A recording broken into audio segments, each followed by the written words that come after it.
evolucionar en una colonia económica y política de Estados Unidos 2 siglos después. Por eso, el planteamiento sobre la naturaleza del Tratado de Libre Comercio. Vamos a dar un inicio, y dado que los otros participantes abundarán sobre la reforma constitucional,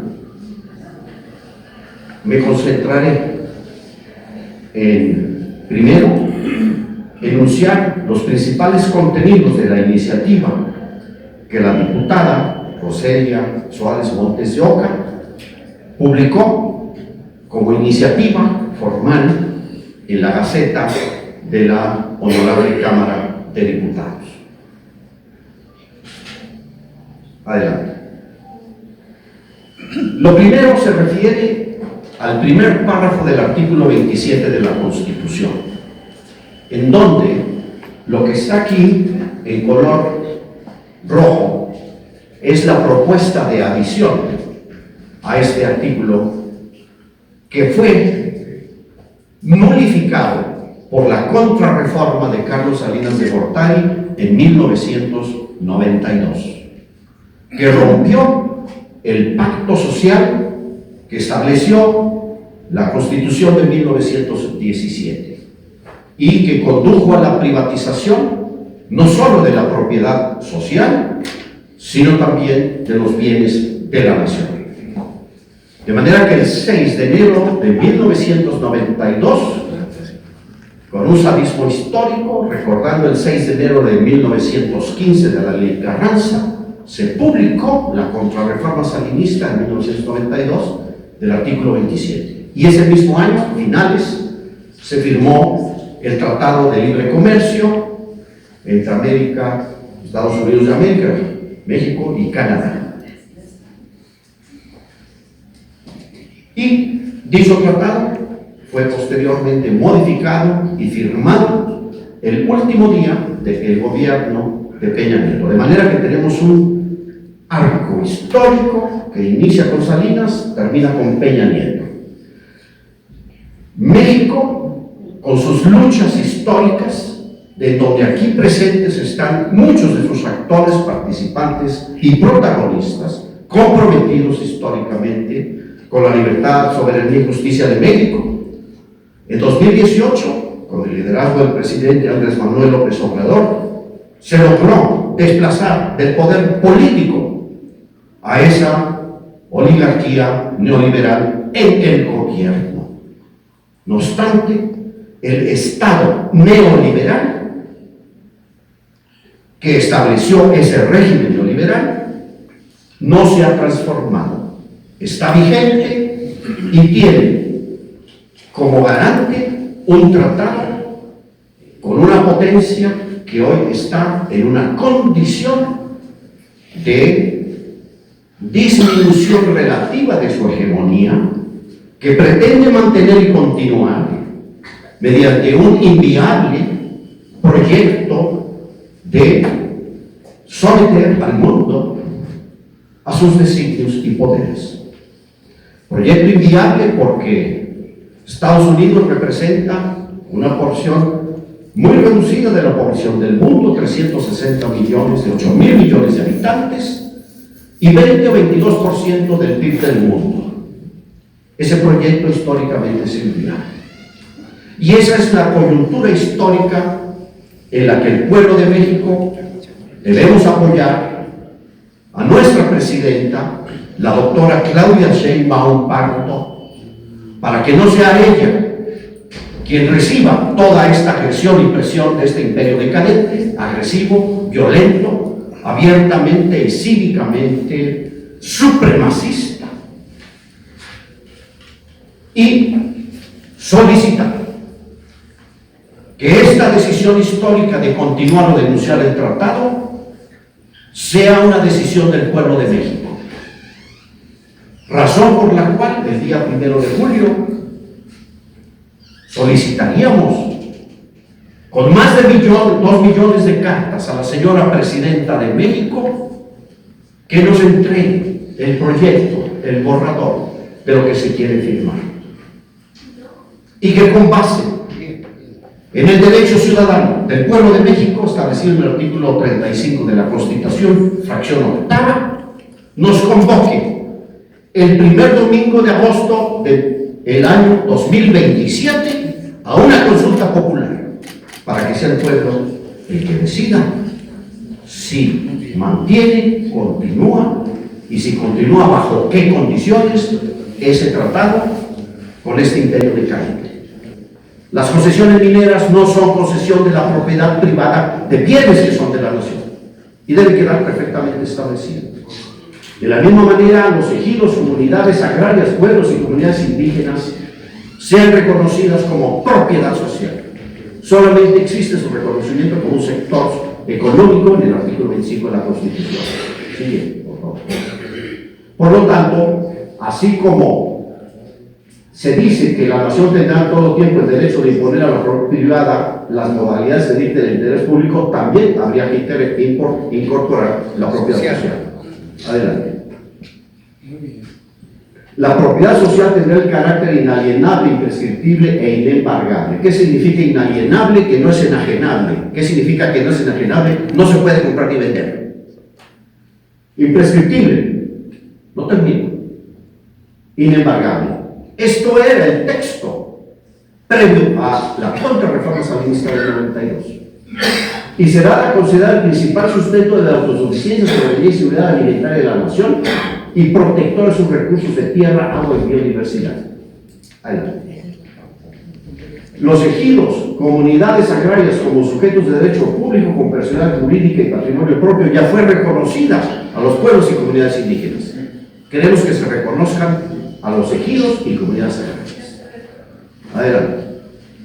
Incorporará el Estado la clase campesina en la promoción de políticas públicas sobre la continuidad de la población, planeación productiva, territorial, infraestructura, uso óptimo de los recursos para fortalecer la autosuficiencia económica y soberana de la nación. ¿Quién es la clase campesina? La clase campesina no existía en 1917. Es producto de la revolución y del reparto agrario. Hoy hay 5,5 millones de titulares de derechos agrarios y disponen dominio sobre 1 millón de kilómetros cuadrados del territorio de la nación, 100 millones de hectáreas, pero no son sujeto económico, no son reconocidos en la Constitución como sujeto económico. Queremos que se reconozca como un sujeto económico, como una colectividad que garantice la autosuficiencia alimentaria y la preservación de los bienes, de la biodiversidad que son propiedad de la nación. Adelante. Gozará de todos los derechos sociales, de salud, de educación, vivienda, energía, alimentación, laborales, de seguridad, jubilación, pensión, edad adulta y bienestar, iguales a los que goza toda la población. Hoy no existen programas y apoyos, no son programas y apoyos. Ya se ha avanzado en los derechos sociales de manera importante, pero en la Constitución debe haber un mandato para que el Estado garantice igualdad a todo mexicano. Adelante. La producción, autosuficiencia y soberanía alimentaria de la nación y su planificación constituyen divisiones de seguridad nacional. Es un punto a negociar con Estados Unidos, es una línea roja. Punto. No vamos a comer maíz transgénico. Estamos importando 48 millones de toneladas de granos que podemos producir, pero no los producimos por el tronco. Es seguridad nacional. Adelante. El Estado establecerá a todos los productores condiciones de producción sustentable y sostenible de alimentos sanos e inocuos, libres de transgénicos de cualquier dependencia tecnológica o comercial, con financiamiento, insumos, semillas, tecnologías, maquinaria, energía, asistencia técnica, infraestructura, almacenamiento, comercialización, innovación y transformación. El Estado hoy no tiene ni el mandato jurídico ni tiene los recursos para garantizar esto. Y estamos con un tratado que tiene un presupuesto anual de 220,000 millones de dólares anuales solo para el Farm Bill, de los cuales una tercera parte se dedica a un apoyo directo que les garantiza rentabilidad a los productores de Estados Unidos. Nosotros no tenemos por qué estar sometidos a esa condición colonial. Adelante. El Estado planificará la plena utilización de los recursos de la nación y el constante aumento de la productividad y destinar el presupuesto requerido para realizar autosuficiencia alimentaria con producción nacional, para que el Estado pueda asegurar derechos humanos a la alimentación, trabajo y medio ambiente sano. Importamos cada año, además de esos 48 millones de toneladas de granos, 750.000 toneladas de proteína de pollo, 750.000 toneladas de proteína de cerdo, que podemos producir. ¿Por qué no los producimos? Porque no hay actividad rentable, ni hay un Estado que le garantice rentabilidad y productividad a nuestros productores. Adelante. Establecerá condiciones de rentabilidad a los productores de las cadenas nacionales de producción alimentaria que tendrán prelación sobre tratados comerciales. Fomentará la creación de empresas y empleos rurales para mitigar la migración y aumentar el bienestar rural. El Estado debe garantizar la rentabilidad de nuestros productores. Eso lo hace Estados Unidos con sus productores. El Estado mexicano lo debe de garantizar y debe haber un mandato constitucional que lo obligue a ello. ¿Verdad? Las autoridades de la clase campesina, ejidos, comunidades agrarias, pueblos y comunidades indígenas procederán de manera democrática en todo aquello que represente intereses comunes sobre base de información, deliberación previa de decisiones comunitarias en materia agraria, planeación, producción, programas de comercialización, financiamiento, aprovechamiento racional y sustentable de recursos, nueva generación, nuevas actividades productivas, desarrollo educativo, planeación y ejecución de políticas públicas. Tiene que haber democracia en esas comunidades que representan a la clase campesina. Que estamos hablando de 32.000 ejidos, comunidades agrarias, comunidades y pueblos campesinos, con 5,5 millones de titulares de derechos. Se tiene que proceder de manera democrática y cancelar lo que hoy observamos. Lamentablemente, muchos comisariados ejidales no son más que agentes de ventas inmobiliarios para privatizar las tierras de la clase campesina. Siguiente. Pacto social de la clase campesina por el Estado y la clase campesina. Tiene el deber de aprovechar y trabajar de manera permanente la tierra para la producción sustentable, ¿no? Producir los alimentos que requiere la población de manera conjunta con productores privados, no solo la clase campesina, también los productores privados. Contribuir a la salud y mantenimiento de sistemas ecológicos, biodiversidad, captar y aprovechar de manera óptima los recursos, sumar sus recursos para alcanzar economías de escala, optimizar recursos públicos, cooperar en la defensa integral del territorio y las políticas de seguridad pública y seguridad nacional. Las comunidades deben de ser células de seguridad y protección del territorio de la nación. Por lo menos tenemos ahí 1 millón de kilómetros cuadrados. Cooperar. Porque la seguridad pública y seguridad nacional, para eso tenemos instituciones, nuestras honorables Fuerzas Armadas, es el pueblo en uniforme, que fue sometido a condiciones de autoritarismo político, que opinó el pueblo, pero que hoy, en este momento histórico, junto con el pueblo, no habrá ningún grupo, cártel o amenaza externa que vulnere el territorio. Pero tiene que haber ese mandato constitucional de cooperación. Aquí, el artículo 27 no faculta al Ejecutivo a otorgar la propiedad privada en las concesiones de agua. ¿Cuál es el fundamento constitucional de que sea propiedad privada una concesión de agua? El párrafo 5 no lo establece. Y cuando el agua interesa a 2 o más predios, se considera de interés público. Pero, dice la Constitución, conforme a lo que disponen las entidades federativas, tiene que haber una ley.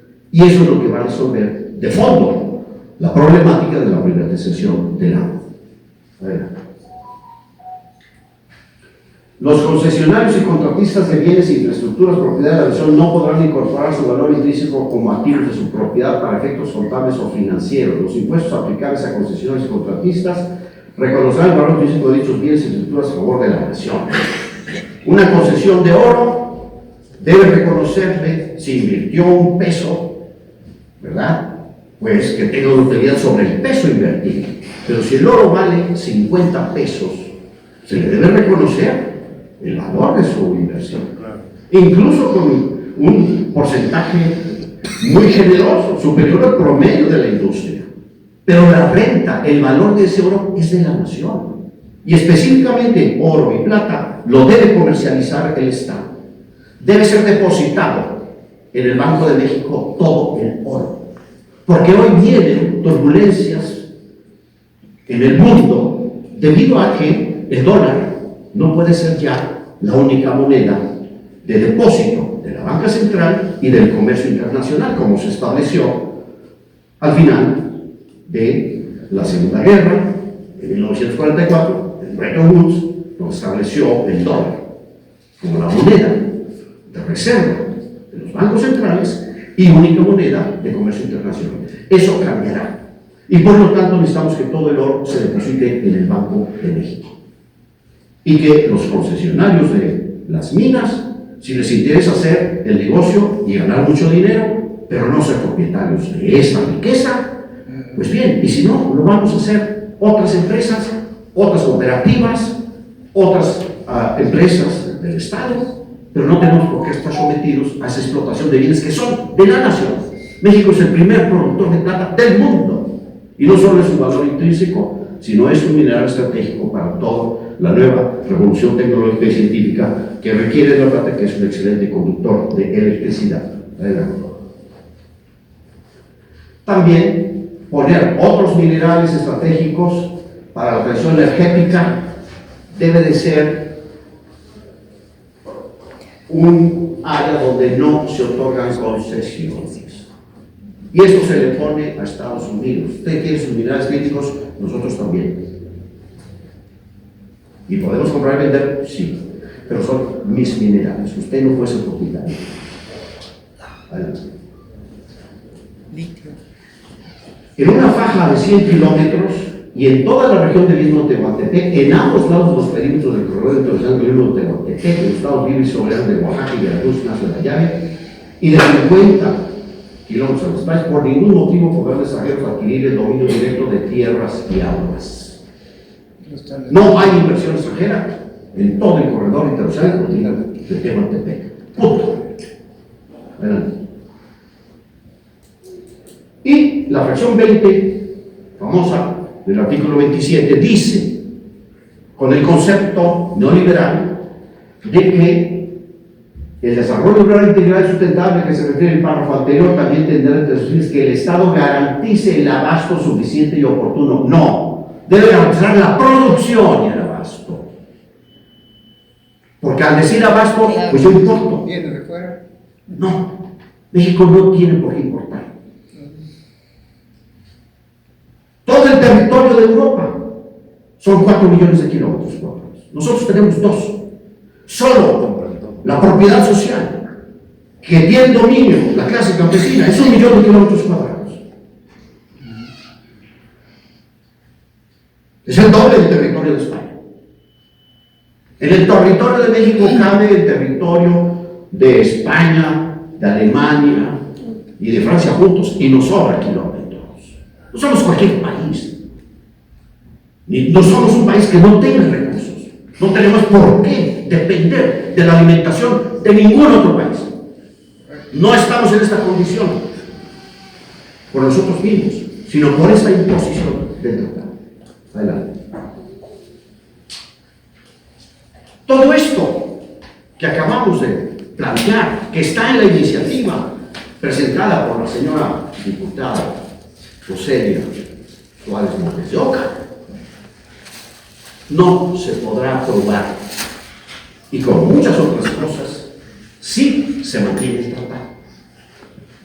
Ahora vamos a explicar por qué. Adelante. Es supraconstitucional, supranacional y colonial. ¿Qué quiere decir supraconstitucional? Que está por arriba de la Constitución. No puede ser. Y que es algo que está sobre nosotros como pueblo de México. Y que es colonial.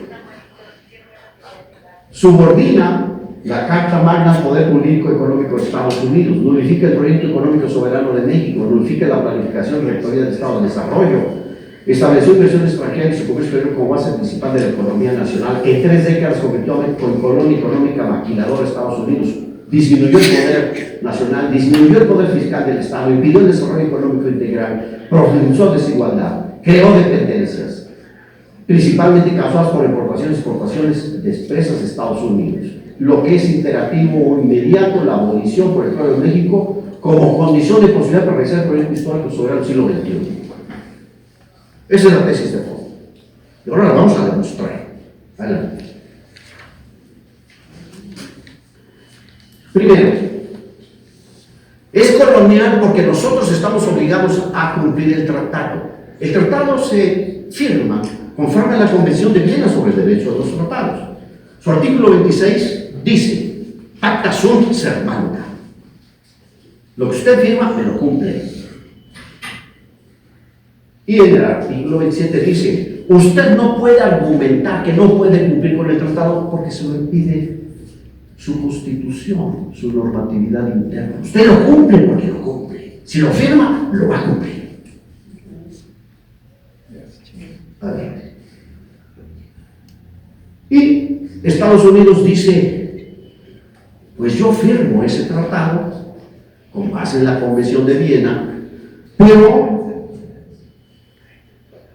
ellos tienen una ley implementaria del TEMEC de 90 páginas que dice lo siguiente: sección 102, relación entre el tratado y la ley de Estados Unidos. Estados Unidos prevalece en conflicto. Ninguna disposición del tratado ni su aplicación del mismo a cualquier persona, circunstancia que sea inconsistente con la ley de Estados Unidos shall have effect, debe tener efecto, entrar en vigor, valer. Ninguna disposición. ¿Saben cuántas páginas tiene el tratado? Cerca de 2000. No es conocido. Espero que aquí alguien lo haya leído. Son cerca de 2000 páginas. Es un sistema de gobierno sobre el gobierno de México. Y Estados Unidos dice: lo que está en el tratado, yo solo reconozco lo que sea consistente con mis leyes. Lo demás lo desconozco y no entra en efecto. Eso en sí mismo es colonial. Pero además, México representa 5.5% de la economía sumada de Estados Unidos y Canadá. No somos socios, no somos aliados, somos un apéndice colonial económico. Esa es la simetría económica del tamaño de las dos economías. Pero no solo eso, el tratado nada más nos obliga a nosotros a cumplirlo, no Estados Unidos. Pero además, en el tratado, en las 2000 páginas, no hay reconocimiento de esa simetría, ni hay ninguna disposición que diga: Estados Unidos se compromete a que México desarrolle su industria, Estados Unidos se compromete a que haya un aumento a la misma proporción de los salarios que tiene el PIB de Estados Unidos, que es el 60%, y que estamos nosotros el 30%. No hay ninguna disposición para transformar y convertir a México en una potencia. Es un tratado colonial, porque todas las disposiciones del tratado establecen exactamente lo opuesto, ¿verdad? La evaluación del tratado no es si México exporta tal cantidad y eso representa tal cantidad de las importaciones de Estados Unidos.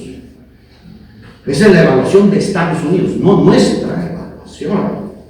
El tratado debe ser evaluado si en 30 años fortaleció el proyecto histórico de México y el poder nacional, fortaleció y benefició al pueblo de México, fortaleció la soberanía nacional, impulsó el crecimiento de la economía, fortaleció empresas de capital nacional, públicas, privadas y sociales en todos los sectores, creó suficientes empleos formales con altos salarios, benefició a 7,5 millones de productores de la clase campesina y productores comerciales de alimentos y sus familias, aumentó los ingresos públicos y la capacidad del Estado mexicano de garantizar la plenitud. Esto es lo que debemos evaluar como pueblo. Esta es la evaluación que tiene que ser el pueblo del tratado. Adelante. Esa es la realidad. Adelante. México se ha convertido con el tratado en una reserva colonial maquiladora exclusiva de Estados Unidos, porque una disposición del tratado impide que México pueda establecer tratados comerciales con lo que Estados Unidos denomina economías no de mercado. Le hace China y aliados, todo el grupo de los BRICS. Está en el tratado. No es una novedad. Eso está desde el tratado. Adelante. Aquí están ya todos estos resultados de bajo crecimiento y que ahora Trump ha intensificado esta guerra multidimensional neocolonial contra México. Una política racista, violenta, neonazi contra migrantes, cárceles, amenazas y deportaciones. Los migrantes son criminales, son dignos de que estén en el alligator Alcatraz, y si se escapan se los come un carnal. ¿Qué es eso? Es un insulto al pueblo de México.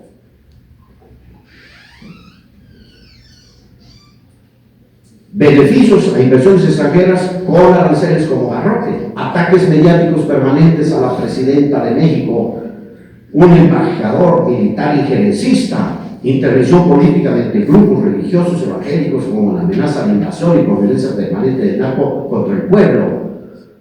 Esa violencia la ha sufrido precisamente la clase campesina. Esos 300,000, 200,000 asesinatos y 100,000, el 80% son hijos de la clase campesina.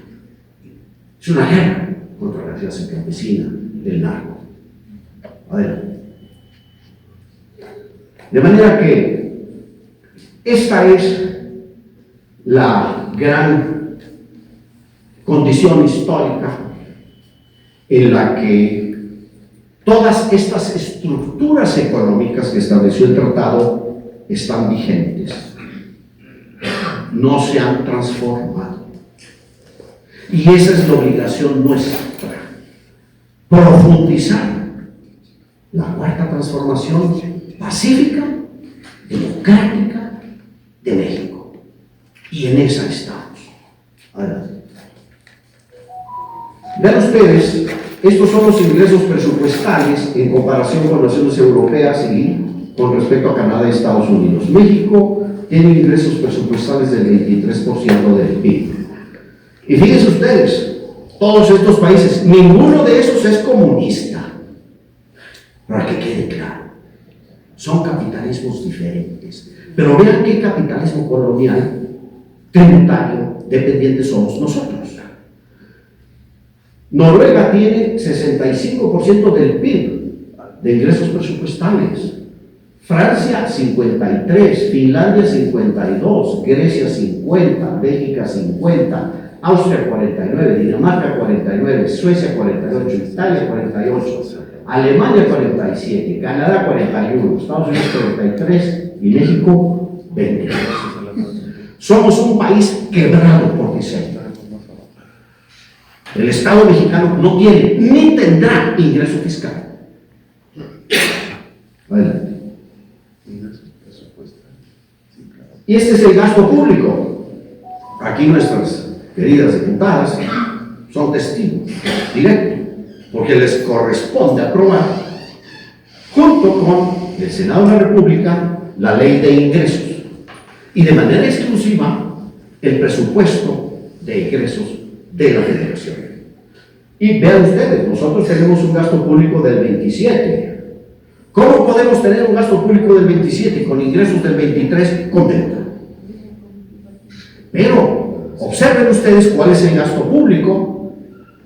Francia 59%, Italia 54%, Alemania 51%, España 50%, Reino Unido 48%, Brasil 46%, Estados Unidos 45%, Japón 44%, Canadá 41%. Ninguno de estos países es comunista. ¿Por qué no tenemos ese nivel de ingreso fiscal? Porque somos una economía política, tributaria y dependiente. Y ahorita vamos a ver por qué. Adelante. Vean ustedes ¿Qué ocurrió con el rescate bancario? Estas son las erogaciones acumuladas del IPAD. Aquí nuestras señoras diputadas van a ver en el presupuesto de egresos de la Federación los montos que se van a aprobar para el IPAD. Pero así ha venido siendo desde el año 98. Estos son los millones de pesos corrientes, son millones de pesos con base a la paridad de cambio del 18.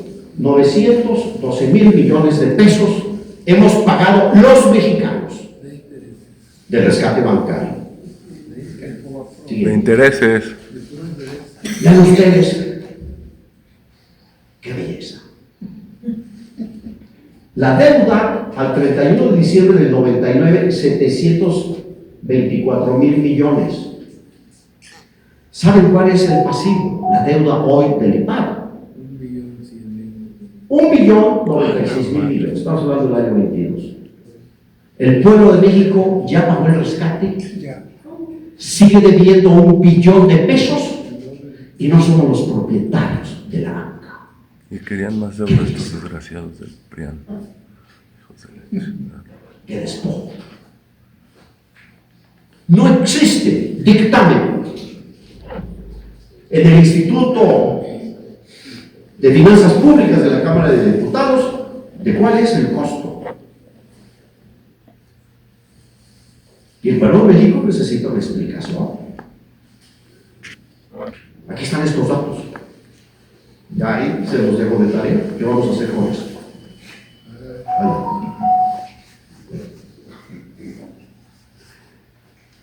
¿Qué es la internacionalización de la economía como porcentaje del PIB?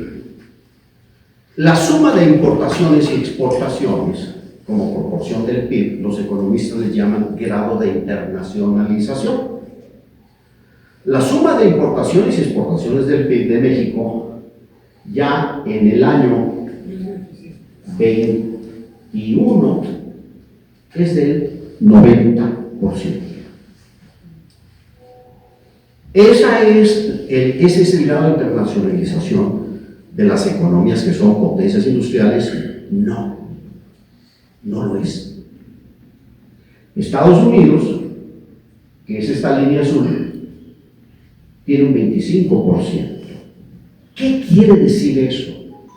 Que el 75% del PIB de Estados Unidos no es algo que tenga que ver con importaciones y exportaciones, que es mercado interno. Nosotros somos una colonia maquiladora, no somos potencia industrial.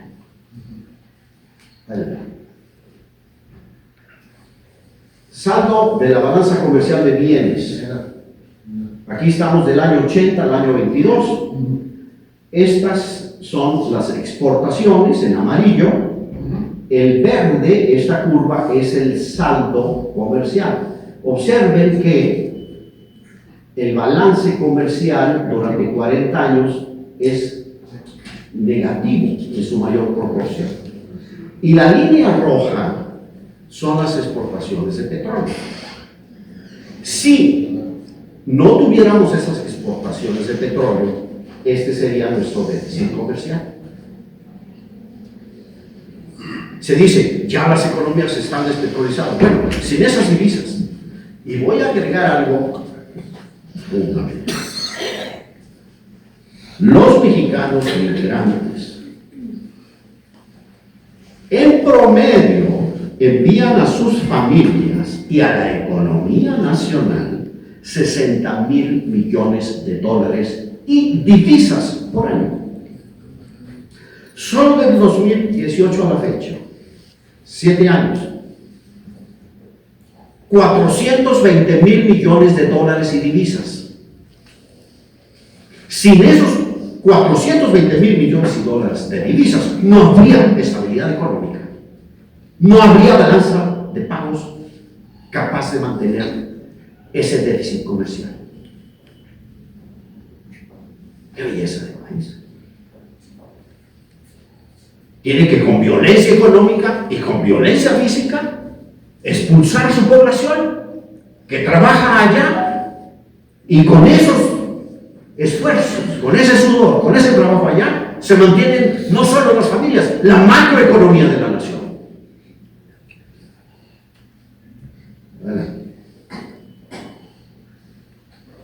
La balanza comercial ha sido entonces permanentemente deficitaria. Y si lo vemos, el inicio de la vigencia del tratado, ¿verdad?, no fue un país exportador. México no es un país exportador, es un país, es una potencia importadora, porque este es el balance comercial a partir de que inicia. Esta es la línea de cero. Entonces no tenemos superávit con el tratado. ¿De qué sirve decir que somos los que reciben más exportaciones Estados Unidos y reciben más Estados Unidos? Ahorita vamos a ver eso. Adelante. Estas son las exportaciones de empresas manufactureras al año 23, 475,000 millones de dólares. Y eso es lo que nos dicen todos los días, la información económica, las noticias. Miren cuánto exportamos y cuánto exportamos. ¿De acuerdo? Esas mismas empresas, adelante, importan 387,000 millones de dólares. Y el saldo neto son solamente 88,000 millones de dólares, solo de la industria manufacturera. Somos una nación maquiladora, no somos potencia industrial exportadora, no somos China, no somos maquiladores, porque esas exportaciones tienen como fundamento estas importaciones de bienes intermedios de maquinaria y componentes. Adelante. 515 empresas transnacionales, principalmente Estados Unidos, explican 75% de las exportaciones de México. Vamos a hacer un tratado para 500, 800 empresas. Eso es el contenido de los actores económicos del tratado. No es la nación, son esas empresas. Para que tengamos claro quiénes son los sujetos económicos de esa actividad. Adelante.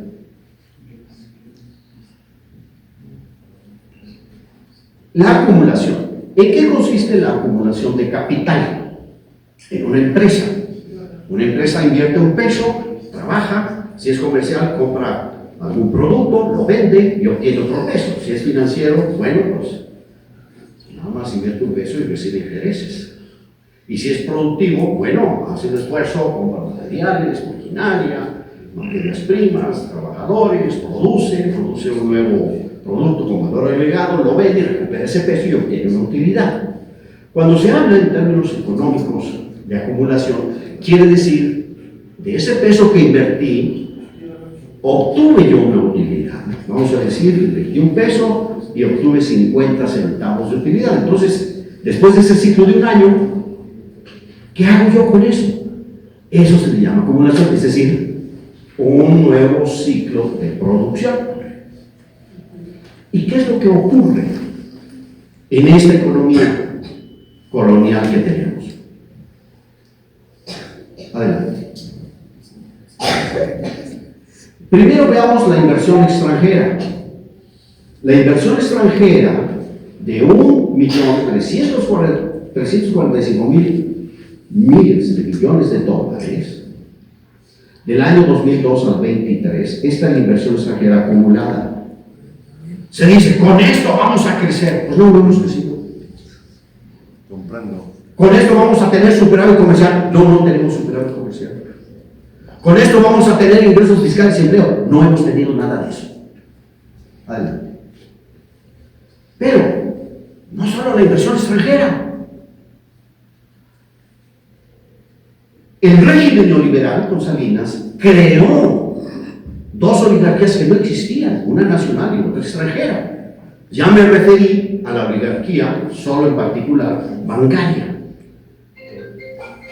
No existía esa oligarquía extranjera que fuera propietaria del sistema financiero, del sistema del ahorro para el retiro, y que hoy administra más del 90% de los 8, 9 billones de pesos de ahorros de los trabajadores mexicanos. y que le presta a nuestro gobierno. Fíjense qué belleza. Nosotros creamos esos bancos, nosotros pagamos todo ese rescate. Todavía debemos 1 billón de pesos. Y esos bancos extranjeros administran el 95% del ahorro de todos los trabajadores mexicanos y le prestan principalmente al gobierno de México y a sus empresas. ¿Qué belleza? Pero vean ustedes, al año 23, durante 20 años, podrán observar que desde 2002, este es el monto acumulado de inversión de mexicanos fuera de México.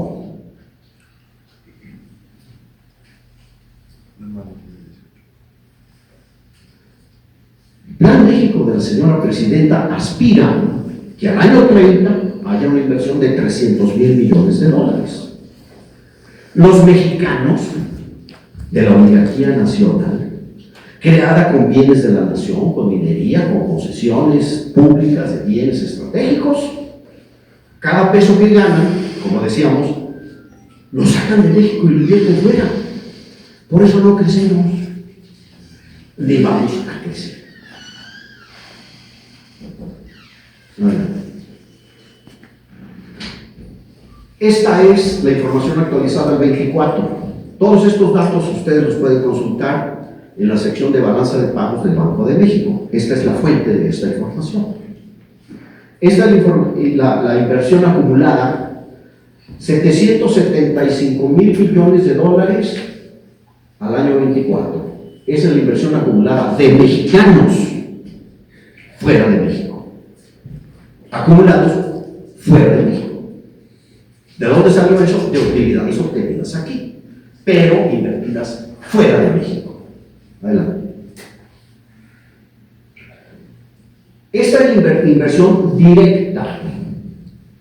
Esto es un cuadro del Banco de México. Aquí aparece total de inversión directa de México, fuera de México, 609,000 millones de dólares. Flujos totales de empresas con inversión directa en México, cerca de 800,000 millones de dólares. Y esta suma de cerca de 800,000 millones de dólares proviene de nuevas inversiones, reinversiones de utilidades y cuentas entre compañías. De nuevos flujos de capital, solamente 300,000 millones de dólares. ¿Qué quiere decir? Que México ya es un lugar en donde no llega, todos los días nos dicen en las noticias, es que hay flujos de inversión. No, no hay flujos. Esos son procesos de reinversión de utilidades obtenidas aquí en México. México es origen de capitalización de las empresas extranjeras. Es centro de origen de ese capital. No es que llegue el flujo, es que aquí se crea ese flujo. Adelante. ¿Y qué sucede con un sistema así? Pues que no hay crecimiento. Estos son 90 años de historia económica, sexenio por sexenio, desde 1935. Y claramente vemos aquí que en el año 82, durante 50 años, crecimos 6.1% anual. Cuando éramos atrasados, éramos nacionalistas, estábamos fuera de la modernidad. Crecíamos al 6.1%, 50 años, medio siglo. Y a partir del 83, aquí está el crecimiento, 2.3%. Y a partir de 2018, no llegamos ni al 1%. ¿Va a crecer México? No va a crecer. ¿Por qué? Porque no hay flujos de inversión. Hay flujos de inversión, pero hacia afuera. No hay flujos de inversión de inversión extranjera, pero tampoco de la oligarquía nacional. Ya tiene invertidos esa cantidad afuera. Y no van a invertir en México. Adelante. Claro, pues si no hay crecimiento, pues tampoco hay empleos. Y vean ustedes también la dimensión de la naturaleza del empleo. El 54% del empleo en México es informal. ¿Qué quiere decir? No tiene garantías de derechos sociales. Aunque estén en el artículo 123, 54% de los trabajadores son informales. Adelante. Se inició una recuperación, se redujo la informalidad, se mejoró a partir del 2018 la condición de los trabajadores. Adelante. Prácticamente en los primeros 6 años se duplicó el índice real del salario mínimo. Si en 2018 era 100, en el año 24 era 188. Prácticamente se duplicó el poder adquisitivo del salario. Adelante. Con la cuarta transformación, en 2024, los salarios lograron su mayor participación en el PIB en 40 años, que es el 31.8%. Cuando inició el presidente Andrés Manuel López Obrador, estábamos en el orden del 28.7%. Esta es una hazaña extraordinariamente importante y explica en grandes medidas por qué el pueblo apoya la cuarta transformación, porque ya es una estrategia de redistribución de la riqueza de la nación. Pero todavía el camino hacia adelante es inmensamente desigual. Adelante. Esta gráfica de la OCDE, estas son las horas trabajadas por semana y estos son los salarios promedio por semana en dólares. Aquí están todos los países de la OCDE y aquí está México. ¿Qué quiere decir esto? El mayor número de horas trabajadas por semana y los menores salarios. Ese es el panal, ese es el néctar que atrae la inversión extranjera. No es que seamos competitivos, no, es que tenemos trabajadores extraordinariamente competentes que trabajan el mayor número de horas por semana y se les paga los menores salarios de toda la OECD. Adelante. Para que tengamos una idea, esta gráfica parte del año 70 al año 19. Son 50 años de historia económica. La línea superior es la participación de los salarios en el PIB de Estados Unidos, que hace 50 años era el 65%, ahora es aproximadamente el 60%. El gasto, continuando con el tema de los ingresos presupuestales, vemos como el 65% en Noruega, Francia, Finlandia, etcétera, y México el 23%. Adelante. Y estos son los ingresos como porcentaje del PIB. Es decir, este es el promedio de la OECD, 34% en el año 21 y nosotros 17%.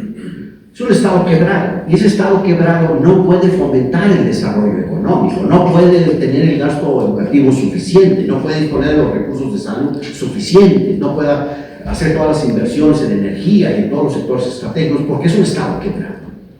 Y que no puede ser, además, apoyado en impuestos a una clase trabajadora, porque cuántos intentos ha habido para acabar con el IVA a los alimentos. Insisten en eso. Pero veamos cuál es esa participación de los salarios en el PIB de los trabajadores. Entonces, esas son las profundas contradicciones de nuestro modelo de economía económica. Adelante. También están los ingresos petroleros. ¿Qué ha hecho México? Dilapidar sus recursos petroleros para mantener el gasto público. Este es el porcentaje de los ingresos petroleros en los ingresos presupuestales del año 90 al año 22. Veamos que durante los gobiernos panistas del 2000 al 2012, 31 y 37% de cada peso gastado lo daba Pemex. Entonces hemos extraído nuestra riqueza para mantener a un Estado al que no le pagan impuestos las empresas extranjeras.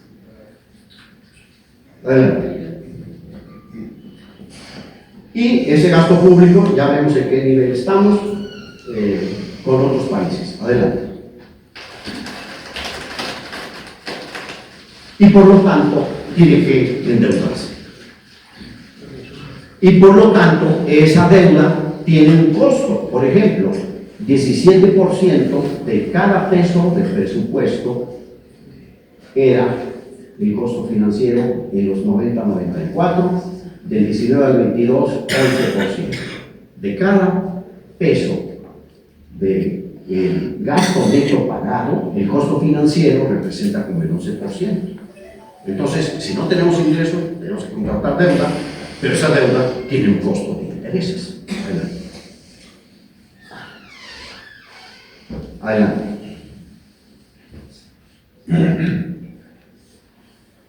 Adelante. Y aquí, la migración. Del orden de 37-38 millones de población migrante mexicana, 27 nacieron allá. Son migrantes, ya de segunda generación. Adelante.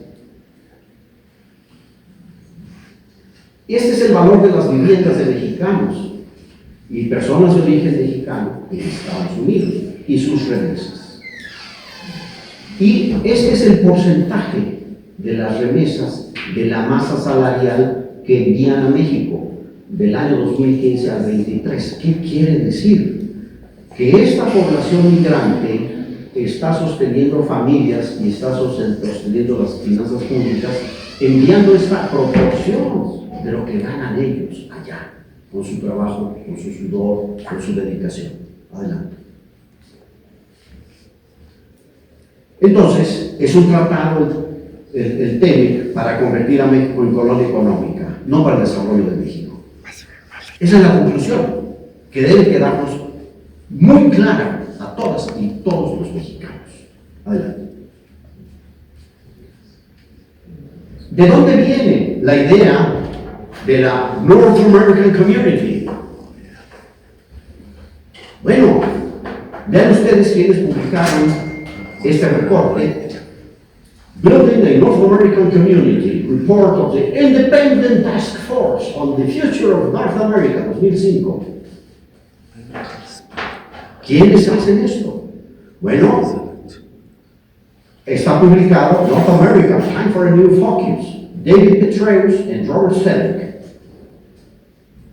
El general Petraeus, que estuvo en la guerra de Afganistán, que fue director de la CIA, que ahora pues trabaja para KKR, es un banco de inversión, es autor de estos reportes. Y, desde luego, Robert Selleck, Banco Mundial, y Shannon O'Neill, Trade Director. Pero aquí están los nombres: Pedro Aspe, Alfonso de Angoitía, Luis de la Calle, Beatriz Paredes, Rafael Fernández de Castro, Ramón Alberto Garza, Andrés Rosenthal, Luis Rubio, Carlos Heredia, participando junto con todas estas personalidades en Building North American Community. Pero esa comunidad de América del Norte no existe. No somos una sola nación. No tenemos el mismo origen histórico. No tenemos la misma ciudadanía. No somos parte de una misma economía o política. No tenemos la misma cultura. Y no tenemos el mismo proyecto histórico. No somos una unidad. Somos vecinos y permanentes mientras haya mundo. Y como buenos vecinos tenemos que llevarnos con respeto, pero cada quien en su casa. El hecho de que seamos vecinos no es un destino manifiesto de que seamos sus esclavos, sirvientes o vasallos. Somos vecinos, no vasallos. Adelante. Entonces, todos estos resultados negativos conducen al imperativo de denunciar el tratado como condición necesaria para realizar el proyecto económico soberano de México en el siglo XXI y mantener nuestra soberanía. Sin soberanía económica no tenemos soberanía política real. Adelante. Solo les doy un ejemplo. Este es el artículo 14.10 del capítulo 14 que se refiere a la inversión. Y este artículo dice requisitos de desempeño. Ningún país podrá, en relación a establecer, adquirir, expandir, administrar, conducir, operar o vender u otra forma de disposición de una inversión de un inversionista de Estados Unidos o de una no parte, o sea, aquí el tratado nos obliga no solamente con Estados Unidos, sino con China, Alemania, Japón o cualquier otra parte. No puede imponer o hacer cumplir cualquier requisito o cumplir cualquier obligación para exportar un determinado nivel o porcentaje de mercancías, alcanzar determinado grado de porcentaje de contenido nacional, adquirir, utilizar preferencia a una mercancía o servicio que se ha suministrado en México, para relacionar de cualquier forma lo que importan con lo que exportan, restringir la venta de una mercancía o servicio o suministrarlo de cualquier forma que tenga una relación con la exportación, ganancia en divisas, para transferir tecnología, un proceso productivo, proveer exclusivamente una mercancía a este mercado, adquirir, utilizar o otorgar preferencias. Es decir, esto dice el tratado. Y todos los días estamos diciendo, con la inversión extranjera vamos a tener acceso, ya somos potencia en inteligencia artificial. Esto es lo que dice el tratado. ¿Por qué no lo leemos en serio? Y actuamos en consecuencia. Esto es el artículo 14.10 del tratado. Y este artículo está intacto desde el año 92. No es nuevo el tema. Desde el año 92 está este artículo. Y seguimos con la fantasía de que estamos recibiendo tecnología y la transferencia, y ya somos potencia. No tenemos nada, somos maquiladores baratos. Y no nos pagan impuestos las empresas. Porque hay un tratado, el que impide la doble imposición, que entró en vigor el día 1 de enero del 94. Y ese tratado dice que un país puede, Estados Unidos puede, cualquier empresa de Estados Unidos puede, si gana un peso en México, conforme a la ley del impuesto sobre la renta, le corresponde pagar 30 centavos de impuesto sobre la renta, que pagamos las empresas de propiedad nacional con algunos regios y todos nosotros los trabajadores y empleados pagamos impuestos sobre la renta. Pero una empresa extranjera de Estados Unidos, le paga esos 30 centavos al IRS, al Tesoro de Estados Unidos. Allá le dan un papelito, aquí pagó 30 centavos, entonces traen ese papelito y dicen, yo ya cumplí con la ley del impuesto sobre la renta de México. Esos son los tratados que impiden la doble tributación. Por eso no tenemos ingreso fiscal con la inversión extranjera, ni la vamos a tener. Adelante. Ahora vamos al fundamento histórico y constitucional del derecho del pueblo de México para aprobar la denuncia o continuidad del tratado mediante democracia directa con consulta popular previo su formalización por los poderes públicos. El pueblo de México tiene el derecho soberano y originario sobre los poderes públicos y por lo tanto el derecho de conocer, denunciar o aprobar la propuesta de denuncia o continuidad de un tratado que está sobre la Constitución. ¿Esa es una novedad del mundo? No. En Europa, las naciones se llevaron a cabo referendos para entrar o para salir de la Unión Europea. Y nosotros tenemos ese derecho constitucional. Vamos a ver, adelante. Miren ustedes, en 1857, la Constitución Política de la República Mexicana, así dice, 1857 era la Constitución Política de la República Mexicana. Y el artículo 39 dice, la soberanía nacional reside esencial y originariamente en el pueblo. Todo poder público dimana del pueblo y se instituye para su beneficio. El pueblo tiene en todo tiempo el inalienable derecho de alterar o modificar la forma de su gobierno. Ese artículo intacto se repite en la Constitución de 1917, que ya es la Constitución Política de los Estados Unidos Mexicanos, 1917. ¿Qué quiere decir? Quiere decir que el único soberano es es el pueblo.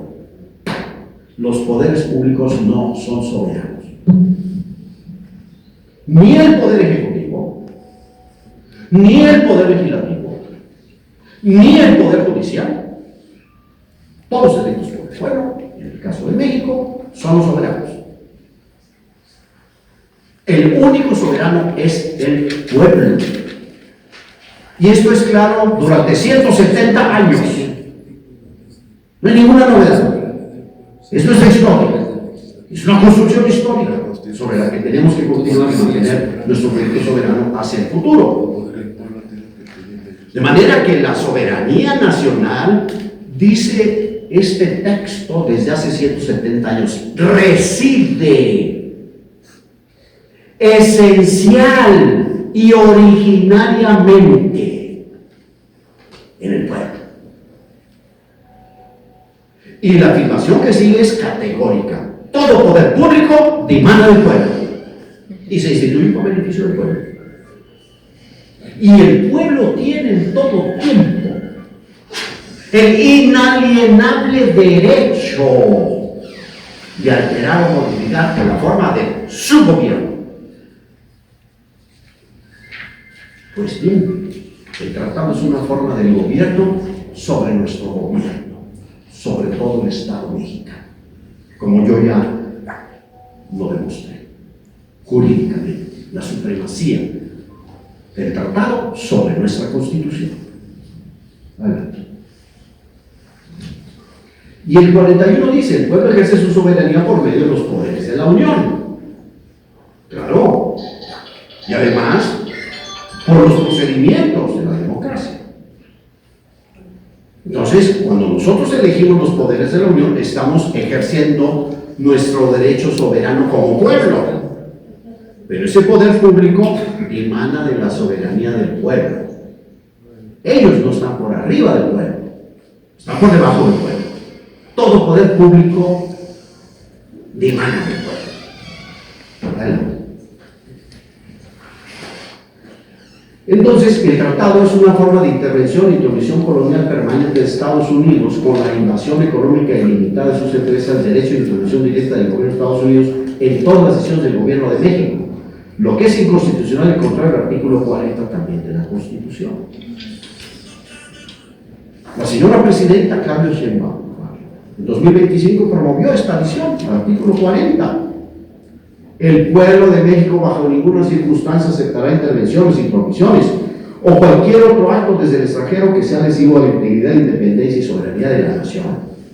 Tampoco consentirá intervención, investigación y persecución alguna sin la autorización ni colaboración expresa del Estado mexicano en el marco de las leyes aplicables. Pues aquí tenemos amenazas directas, abiertas y públicas de Estados Unidos de intervención. Entonces, nosotros tenemos que apelar a nuestra historia, a nuestra soberanía como pueblo. Adelante. ¿Y cómo lo vamos a hacer? Con el artículo 35.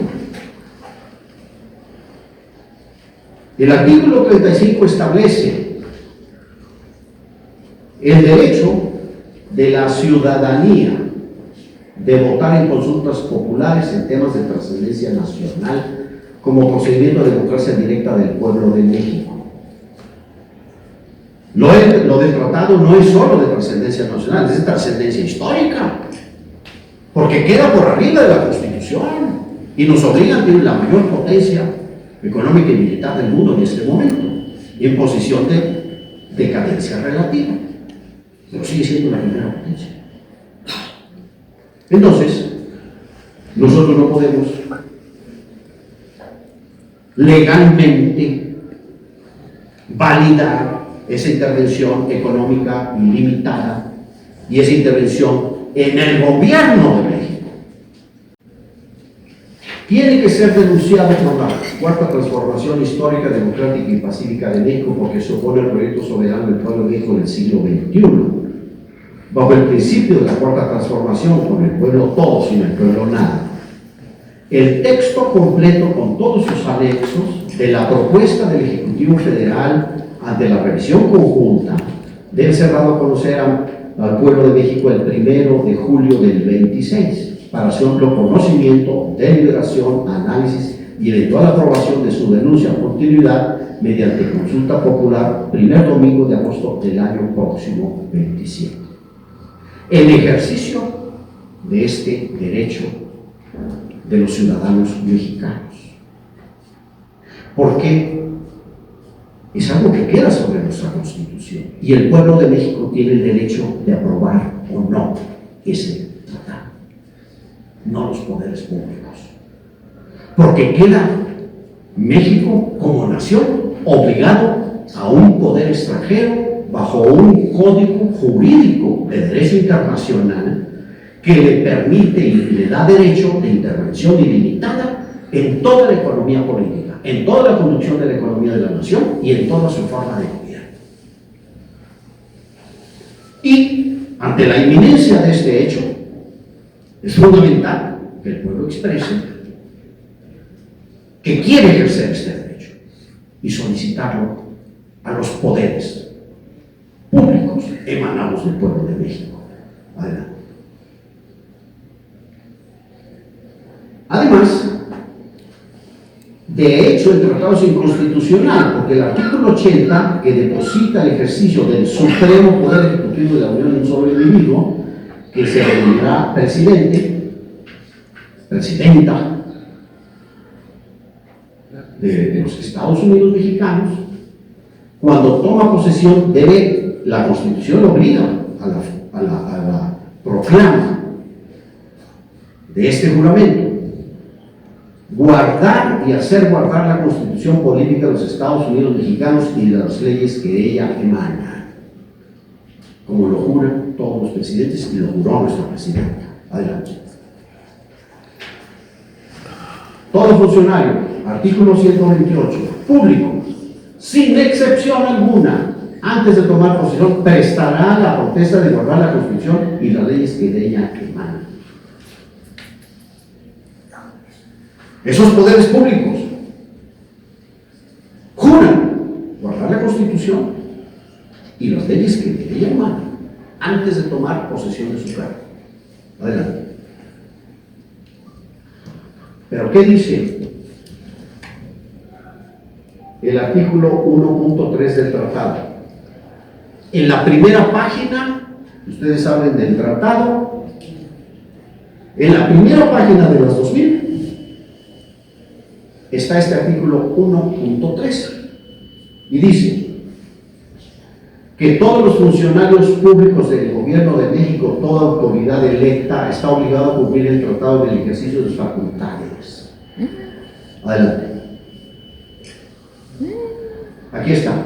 Este es el texto del tratado.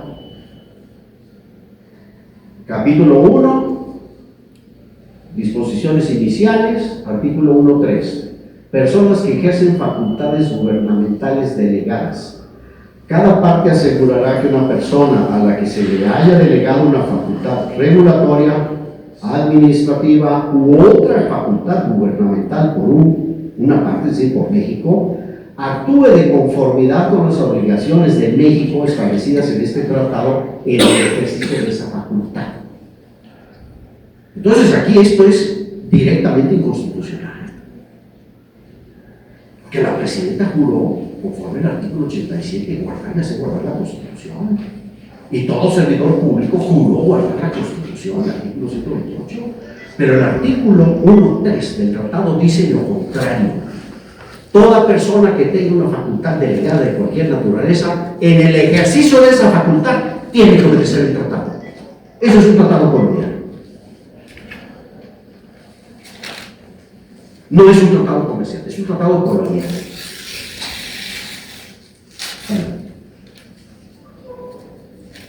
Y entonces todos los ciudadanos mexicanos tenemos el derecho constitucional de votar en una consulta popular en asuntos trascendentes nacionales históricos como debe. Entonces, este es el artículo 35, fracción octava, derechos de la ciudadanía, votar en consultas populares sobre temas de trascendencia nacional o regional, que serán convocadas por el Congreso de la Unión a petición del presidente de la República 33% integrantes de cualquiera de las cámaras del Congreso de la Unión, o, en el caso de las consultas populares de temas trascendencionales, los ciudadanos en un número equivalente al menos al 2% inscritos en la lista nominal de electores. Pero no tenemos tiempo para hacer esa recuperación de las firmas conforme al tercer inciso. Pero ¿qué podemos hacer? Adelante. Podemos, a los respetables doctora Claudia Sheinbaum Pardo, presidenta constitucional de los Estados Unidos mexicanos, señoras y señores diputados y senadores del Honorable Congreso de la Unión, doctor Hugo Aguilar Ortiz, presidente de la Suprema Corte de Justicia de la Nación, con fundamento en estos artículos 39 y 41 de la Constitución, le solicitamos una consulta popular. Le solicitamos que el día 1 de julio se entregue el borrador de todo lo que en ese esfuerzo negociador ha venido haciéndose con el gobierno de Estados Unidos, pero que no conoce el pueblo de México. Que se le entregue al pueblo de México ese borrador con todos sus anexos el día 1 de julio, en unos pocos meses. Durante un año deliberamos, reflexionamos, hacemos un juicio y decidimos si ese tratado se debe mantener o se debe determinar. Y aún en ese caso, las obligaciones del tratado continúan por 10 años más, porque el tratado especifica que habrá durante una década revisiones anuales conjuntas, de manera que no hay un salto a la nada. Porque además está la Organización Mundial de Comercio, que es la base jurídica también del tratado. Es decir, no vamos a un salto al vacío. Lo que estamos haciendo es recuperar nuestro derecho a nuestro desarrollo económico soberano. Y es lo que podemos lograr. Y entonces tendremos la oportunidad de deliberar sobre los efectos y podemos también diseñar el tipo de economía política, el tipo de Estado social, el tipo de rectoría del Estado que requerimos para poder producir nuestra comida, nuestra energía, nuestras medicinas, todo lo que necesita el pueblo de México. Y el primer domingo de agosto del año 27, hacer una consulta popular y hay que se manifieste y exprese la voluntad del pueblo de México. Ojalá que estas reflexiones convoquen a una acción. ¿Y cuál es la acción inmediata, posible, práctica? Que firmemos más de 2 millones de mexicanos esta solicitud a nuestros poderes públicos electos por nosotros, porque somos parte de esa cuarta transformación, y a muchos otros mexicanos que quieran sumarse, además de todos quienes hemos estado trabajando por esta transformación histórica. Esta es una decisión fundamental. Determinará el presente y el futuro de la nación y de la cuarta transformación. Y con esto fortalecemos el poder de negociación de nuestra señora presidenta Claudia Sheinbaum Pardo ante un poder decadente, imperial, racista, que no reconoce ningún límite de derecho ni de otro límite que no sea el alcance de su propio poder como imposición de dominación sobre otras naciones y sociedades. Esto es algo que ojalá nos convoque a todas y todos los aquí presentes y a muchos y muchos otros, organizaciones, ciudadanos, en todos los sectores, en todas las dimensiones, en todo el territorio nacional, al día 31 de mayo tener más de 2 millones de firmas y hacer esta solicitud a nuestros poderes públicos electos por el pueblo de México. Y que con esto podemos hacer un pleno ejercicio democrático, pacífico, soberano, conforme a los principios de la cuarta conformación histórica de esta nación, que no nació ayer, nació muchos siglos antes y milenios antes que los propios Estados Unidos. El futuro está en nuestras manos, pero tenemos que actuar y comprometernos a mantener esa soberanía. Yo les agradezco infinitamente la bondad de su atención.